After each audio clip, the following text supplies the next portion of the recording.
નમસ્કાર દર્શક મિત્રો, 22 જાન્યુઆરીના રોજ અયોધ્યાની અંદર ભગવાન શ્રી રામનો પ્રાણ પ્રતિષ્ઠા મહોત્સવ યોજવાનો છે, જેને લઈને હાલમાં ખૂબ જ અયોધ્યાની અંદર તડામાર તૈયારીઓ કરવામાં આવી રહી છે અને ચુસ્ત પોલીસ બંદોબસ્ત ગોઠવી દેવામાં આવ્યો છે અને સમગ્ર ભારત દેશની અંદર રામ લહેર પ્રસરી હોય તેવું દેખાઈ રહ્યું છે।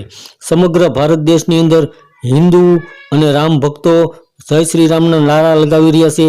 ગામડે ગામડે અને એક એક શહેરની અંદર ભગવાન શ્રી રામના 22 જાન્યુઆરીને લઈને મોટા મોટા કાર્યક્રમોના આયોજન કરવામાં આવ્યા છે। ત્યારે અયોધ્યાની અંદર જે પ્રાણ પ્રતિષ્ઠા મહોત્સવ યોજવાનો છે તેમાં 4 પીઠના શંકરાચાર્યોએ મનાઈ કરી હતી કે અમે અધૂરા મંદિરની અંદર પ્રાણ પ્રતિષ્ઠા થાય છે, શાસ્ત્ર અને ધર્મની વિરુદ્ધ છે, એટલા માટે અમે નહીં જઈએ। અને એવું પણ કહેવામાં આવ્યું હતું કે શંકરાચાર્યોને ભારતીય જનતા પાર્ટી દ્વારા અને અયોધ્યા સમિતિ દ્વારા આમંત્રણ આપવામાં આવ્યું નથી।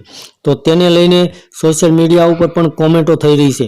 ત્યારબાદ ભારતીય જનતા પાર્ટીની અંદર જે શંકરાચાર્યો નારાજ છે તેને લઈને ભારતીય જનતા પાર્ટીના અમુક નેતાઓ પણ નારાજ ચાલી રહ્યા છે। પરંતુ આ બધા વચ્ચે હાલમાં એક સમાચાર મળી રહ્યા છે કે ઉમા ભારતી, ભારતીય જનતા પાર્ટીના ફાયર બ્રાન્ડ નેતા ઉમા ભારતી, તેઓ ભારતીય જનતા પાર્ટીમાંથી વિદાય લે તેવા પણ તેને સમાચાર આપ્યા હતા। ત્યારબાદ શિવરાજસિંહ ચૌહાણ પણ નારાજ ચાલી રહ્યા છે એવું દેખાઈ રહ્યું છે।